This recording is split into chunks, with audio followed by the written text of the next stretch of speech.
Good morning everybody. I am Vinod Sonwani from Bharati college BTech. आज का जो हमारा टॉपिक है वो है एंटरप्रेन्योर।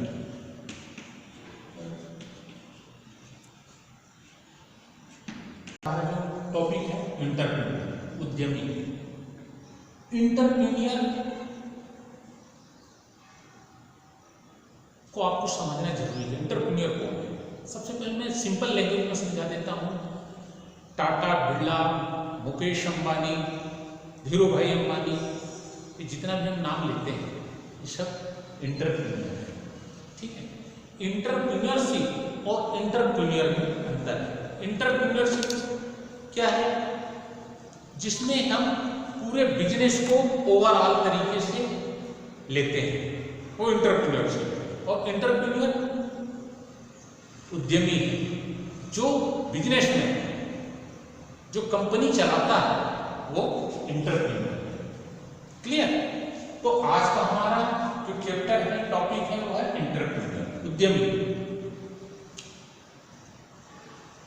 उद्यमी वो व्यक्ति होता है जो नए कंपनी का प्रमोशन करता है, जितने भी रिसोर्सेस हैं उस कंपनी को चलाने के लिए उसको एकत्रित करता है, इनोवेशन करता है अपने कंपनी में, नए नए मार्केट ढूंढता है, और फिर जितने भी सोसाइटी में, पॉलिटिकल में, एनवायरनमेंट में जितने भी रिस्क हैं उसको सहन करते हुए प्रॉफिट अचीव करता है।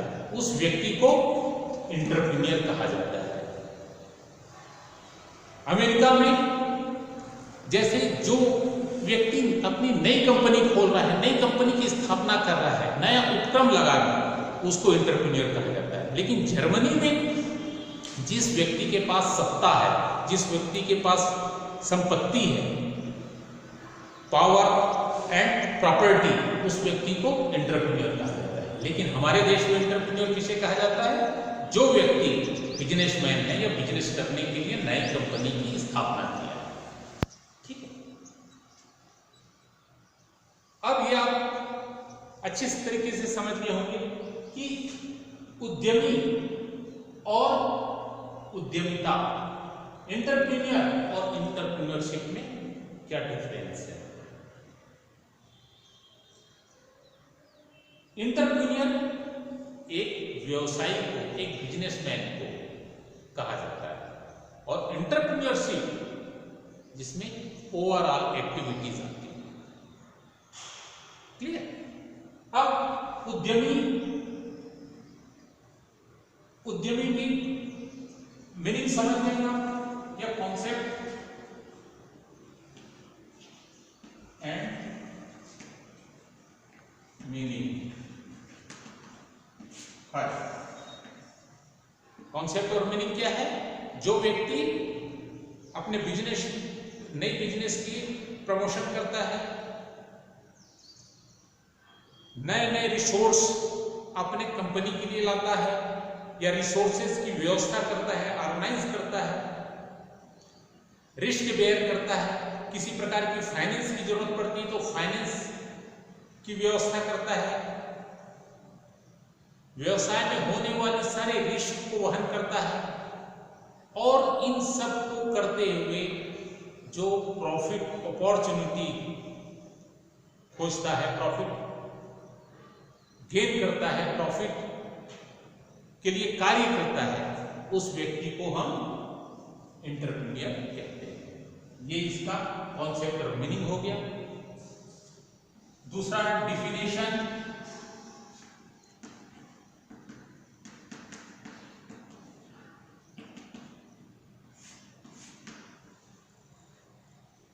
एंटरप्रेन्योर की बहुत सारी डेफिनेशन दी गई है। सभी ऑथर अपने अपने मत के अनुसार इसको परिभाषित किए हैं। जैसे कि पीटर एफ ड्रगर, नवप्रवर्तक व्यक्ति को एंटरप्रेन्योर कहा जाता है, जो नए उपक्रम में संभावित लाभों को खोजता है। किसी ने कहा कि जो व्यक्ति अवसरों पे लाभ खोजता है उसको एंटरप्रेन्योर कहा जाता है। वैसे एक ऑथर है TR Ely, entrepreneur is an person who organize and direct the production factors. TR Ely के अनुसार उद्यमी वह व्यक्ति है जो उत्पादक के घटकों को संगठित और निर्देशित करता है। ओवरऑल आप ये कह सकते हैं कि एक एंटरप्रेन्योरशिप वह व्यक्ति है जो लाभ के अवसरों को खोजता है, प्रॉफिट ऑफ अपॉर्चुनिटी, जो व्यक्ति लाभ के अवसरों को खोजता है और ज्यादा से ज्यादा लाभ अचीव करता है, उस व्यक्ति को एंटरप्रेन्योर कहा जाता है। ठीक है, ये इसकी डिफिनेशन थी। अब थर्ड पॉइंट में आएंगे, characteristics and entrepreneur of entrepreneur. एक एंटरप्रेन्योर के क्या लक्षण होने चाहिए, क्या विशेषता होनी चाहिए? फर्स्ट पॉइंट, अन इंडिविजुअल और ग्रुप ऑफ इंडिविजुअल। एंटरप्रेन्योर एक व्यक्ति, सोल पर्सन या फिर ग्रुप ऑफ इंडिविजुअल भी हो सकता है। जनरली जो छोटे उपक्रम हैं, छोटी कंपनियां हैं या मीडियम साइज की कंपनियां हैं, उसमें सोल पर्सन वहां का ऑनर हो सकता है। लेकिन जो बड़ी कंपनियां हैं, इंटरनेशनल कंपनियां हैं, आजकल आप जानते हैं कि कॉर्पोरेट का क्षेत्र काफी ब्रॉड हो चुका है। पहले कॉर्पोरेट छोटी जगहों में छोटी मात्रा में तक सीमित था, लेकिन आज वो स्टेट से उठ के नेशनल और नेशनल से इंटरनेशनल हो चुका है। तो जो ऐसी बड़ी कंपनियां हैं उसमें सोल पर्सन का ऑनर होना और सोल पर्सन को पूरे उस उपक्रम को, पूरे उस अपने बिजनेस को संभालना काफी मुश्किल है। इसलिए व्यक्तियों का संघ, ग्रुप ऑफ इंडिविजुअल मिलकर इसको एंटरप्रेन्योरशिप को चलाते हैं। इसलिए ये गुण होना जरूरी है। व्यक्ति या व्यक्तियों का समूह, दोनों में से एक एंटरप्रेन्योर हो सकता है, या सोल पर्सन हो सकता है या व्यक्तियों का समूह हो सकता है। जैसे कि छोटी कंपनियों के लिए एक व्यक्ति काफी है, और जो बड़ी कंपनियां हैं उसके लिए ग्रुप ऑफ इंडिविजुअल, व्यक्तियों का संघ, बहुत से व्यक्तियों के संघ मिलाकर चलाते हैं। जैसे कि कई प्रकार की कंपनियां होती हैं, प्राइवेट कंपनी होती है और निजी कंपनियां भी होती हैं,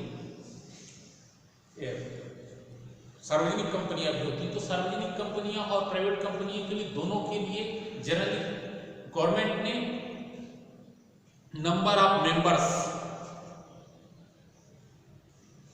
की सुविधा दी गई है। कितने मेंबर्स हो सकते हैं, ज्यादा से ज्यादा, मैक्सिमम या मिनिमम कितने से कितने मेंबर होना चाहिए, तो वही है व्यक्तियों का संघ।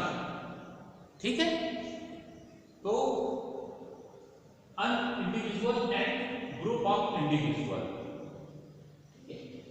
सेकंड, रिस्क बेयर, जोखिम वहन करता है। हर एंटरप्रेन्योर रिस्क बेयर करता है, रिस्क सहन करता है। वो ज्यादा से ज्यादा अपने कैपिटल बिजनेस में लगाता है और एक प्रकार से प्रॉफिट अचीव करने के लिए रिस्क लेता है। सारे रिस्क लेने के से, सहने के लिए, रिस्क से बचने के लिए वो सही समय पर सही डिसीजन लेने की क्षमता अपने आप जागृत करता है, एडॉप्ट करता है और सही समय पर सही डिसीजन लेके उन आज के वातावरण के जितने भी जोखिम हैं, उन जोखिमों से बचते हुए अपनी कंपनी से लाभ अचीव करता है, प्रॉफिट गेन करता है। तो उसका दूसरा कैरेक्टर ये होना चाहिए कि रिस्क सहन करने की उसमें क्षमता होनी चाहिए, रिस्क को सहने की, रिस्क से बचने की क्षमता होनी चाहिए। और रिस्क से बचना या रिस्क को सहने की क्षमता उसमें तब आएगी जब वो सही डिसीजन लेने की क्षमता अपने आप में जागृत करता है, अपने आप में उत्पन्न करता है। ठीक है। Third, provider of resources. Entrepreneur का एक कार्य यह भी होता है कि वो अपने उपक्रम से, अपनी कंपनी से या अपने ऑर्गेनाइजेशन से संबंधित जितने प्रकार के रिसोर्स हैं, जैसे कि रॉ मटेरियल, फाइनेंस, लेबर, ये सब रिसोर्स होते हैं एक कंपनी के लिए।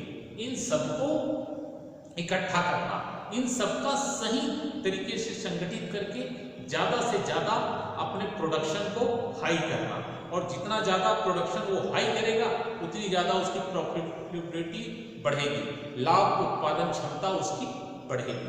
इसलिए एक जो एंटरप्रेन्योर है उसका सबसे बड़ा इंपॉर्टेंट काम होता है जितने भी उसके रिसोर्सेस हैं उसको वो संगठित करें और ज्यादा से ज्यादा उस कंपनी से लाभ प्राप्त करने की कोशिश करें। फोर्थ, इसका कैरेक्टर्स है इस्टेब्लिश न्यू अंडरटेकिंग, नवीन उपक्रम की स्थापना। एंटरप्रेन्योर हम उस व्यक्ति को कहते हैं जो नई कंपनी की स्थापना करता है, नई कंपनी प्रमोशन करता है, उसको एंटरप्रेन्योर कहते हैं।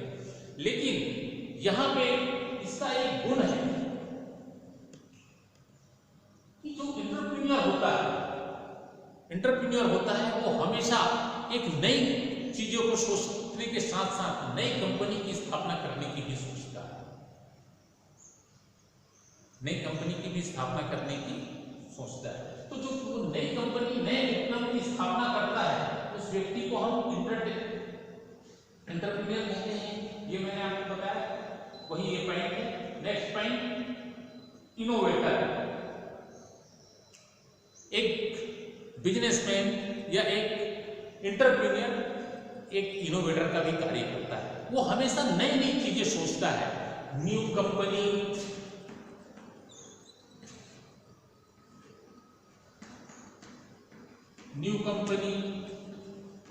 New product, new market,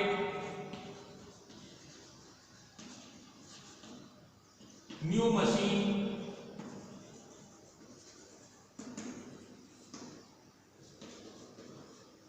new customer,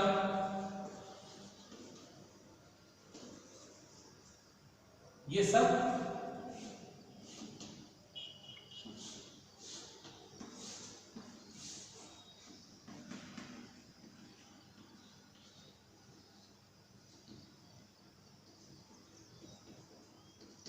innovation की जरिए करता है। तो इनोवेटर का कार्य करता है एंटरप्रेन्योर। वो हमेशा नई नई टेक्नोलॉजी, नई मशीनरी, नए प्रोडक्ट, न्यू प्रोडक्ट लाने की कोशिश करता है और अपने बिजनेस के थ्रू ज्यादा से ज्यादा लाभ कमाने की कोशिश करता है। और आज के समय में आज का युग काफी प्रतिस्पर्धात्मक हो गई है। या एक राज्य से दूसरे राज्य, एक देश से दूसरे देश में कंपनियां का फैलाव हो चुका है, विस्तार हो चुका है। ऐसे समय में प्रतिस्पर्धा काफी बढ़ गई है। तो उस प्रतिस्पर्धा में बने रहने के लिए एक जो एंटरप्रेन्योर है वो हमेशा कुछ नया करने का सोचता है। जब तक कि वो नया नहीं करेगा, नए इनोवेशन नहीं करेगा, नए इनोवेशन नहीं करेगा, मार्केट में न्यू प्रोडक्ट या न्यू सर्विस लॉन्च नहीं करेगा, न्यू मार्केट नहीं खोलेगा, तब तक कि वो आज के प्रतिस्पर्धात्मक युग में बने रहने में उसको दिक्कत होगी। इसलिए एक एंटरप्रेन्योर का एक गुण है कि वो हमेशा कुछ क्रिएटिव, न्यू क्रिएट करने का सोचता है, जिसको हम कहते हैं इनोवेशन। तो एंटरप्रेन्योर का एक विशेषता ये भी होनी चाहिए कि उसमें इनोवेशन की स्किल होनी चाहिए, इनोवेशन की भावना होनी चाहिए और वो हमेशा इनोवेशन करते रहना चाहिए। नेक्स्ट पॉइंट,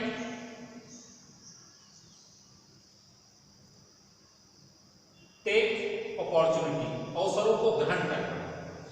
एक एंटरप्रेन्योर हमेशा अवसरों की खोज में रहता है। किस अवसर की खोज में रहता है कि किस एरिया से ज्यादा प्रॉफिट अचीव किया जा सकता है। वो हमेशा अवसरों की खोज में रहता है। जहां उसको अवसर दिखता है कि यहां से लाभ प्राप्त किया जा सकता है तो वो वहां पे अपने पैसे हैं, अपने रिसोर्स हैं, अपने लेबर हैं, वहां लगा के वो न्यू कंपनी की स्थापना करके ज्यादा से ज्यादा लाभ अर्जित करना चाहता है। तो एक एंटरप्रेन्योर के लिए ये गुण का होना बहुत जरूरी है, ये कैरेक्टर का होना बहुत जरूरी है कि टेक अपॉर्चुनिटी, अवसरों को ग्रहण करने की क्षमता होनी चाहिए, उसमें एक स्किल होना चाहिए उस अपॉर्चुनिटी को टेक करने की। इसलिए इसको कहा गया है अवसरों को ग्रहण करने की गुण होना चाहिए एंटरप्रेन्योर में।